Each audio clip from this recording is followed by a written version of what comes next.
Nations issues. There are 4 issues that I want to raise specifically.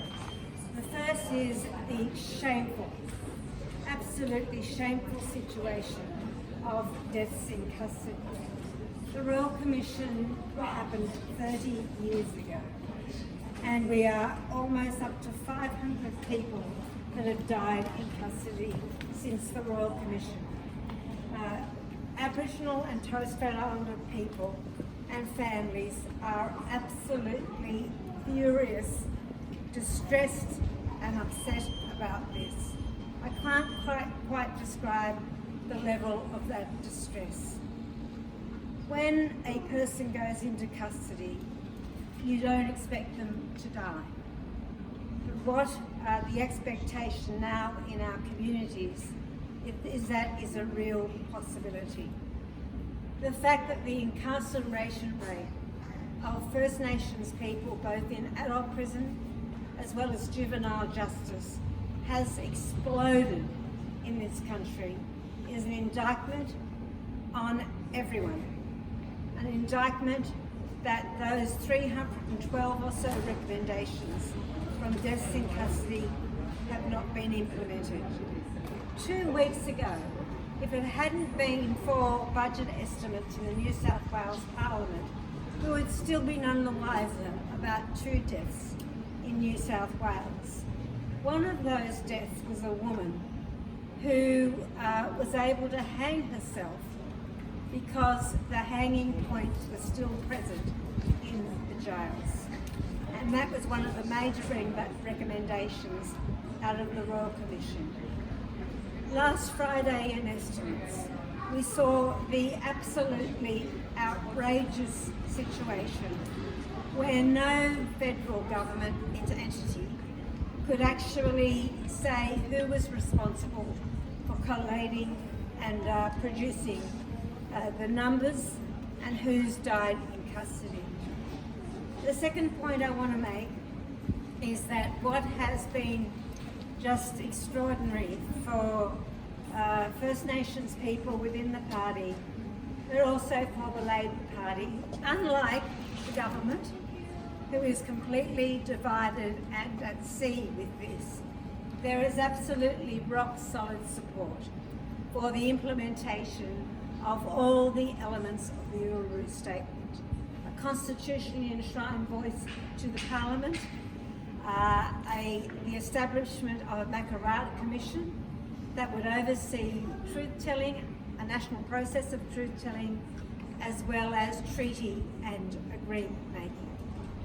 The third point that I wanted to mention, and I know that this, and I don't want to get into the weeds on this, is that there is obviously, and I know that the Fourth Estate has been absolutely magnificent with this, there is enormous interest in cultural heritage as a result of Rio Tinto's actions at Juukan Gorge. There is a parliamentary inquiry, but what Labor is saying very clearly that this has to be the responsibility of the federal government. The federal government cannot outsource to the state governments their responsibility in cultural heritage. Aboriginal cultural heritage belongs to you as much as it belongs to me. It is the story of our country, and what an extraordinary story it tells. But the rate of destruction is completely unacceptable in Australia of that heritage, and the federal government has to play a leadership role in that. The final point that I wanted to talk about was the issue that is very, very significant. And it is the issue of making sure that in the debate around women's safety, that the views and voices of First Nations women are heard, and the views and voices of women from a linguistically diverse background are heard as well. These issues are critically important. They're the statements I wanted to make today. They are 4 issues that are really important to the Aboriginal community. And you would know as well as I do that the level of violence, the level of homicide, and the level of hospitalisation of First Nations women from violence it's almost indescribable. It is, amongst younger women, the leading cause of death, and some of the work that's being done in Aboriginal communities is brave, it is world-leading, and it is local, and that's what's extremely important. I just wanted to make those comments today. Was there another one? Ms. Burney, on the issue of deaths in custody, how much of this requires federal government oversight when police and custody arrangements and jail corrections are primarily the responsibility of the states and territories? You're completely correct to say that states and territories have an enormous role in terms of what jails look like, the judicial system, the policing system.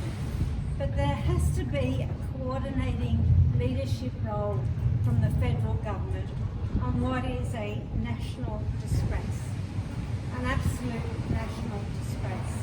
And the Commonwealth can't just say, nothing to do with me, nothing to see here, because we expect the Commonwealth to at least be the place where there is oversight on all of those deaths in custody. I don't deny that there is enormous state responsibility, but there is also Commonwealth government responsibility as well. I know we touched on the task force before, but specifically, do you welcome Anne Ruston being appointed as the Minister for Women's Safety? And are you confident that voices of First Nations will be able to point out that they face higher rates of domestic violence? If the task force that's been announced by the Prime Minister on Friday, I think it was, with the additional responsibility for Maurice Payne, being called the Prime Minister for Women, to me is bizarre. We have a Prime Minister in this country and his name's Scott Morrison. The responsibility that's being given to Anne Ruston, as well as Amanda Stoker and Jane Hume, are important. And we want to see that task force work. There is enormous information around about what needs to happen in this space, what needs to be done. There is a report that was commissioned by Malcolm Turnbull when he was the Prime Minister, and he declared that violence against women was a national emergency. I don't know how much of that report has been implemented. I say to Anne Ruston and everyone else that the Prime Minister has appointed to that task force, work with Labor. We want to see this issue sorted. We want to see women safe. And it would do you well not to play politics with this, but include everyone in that resolution.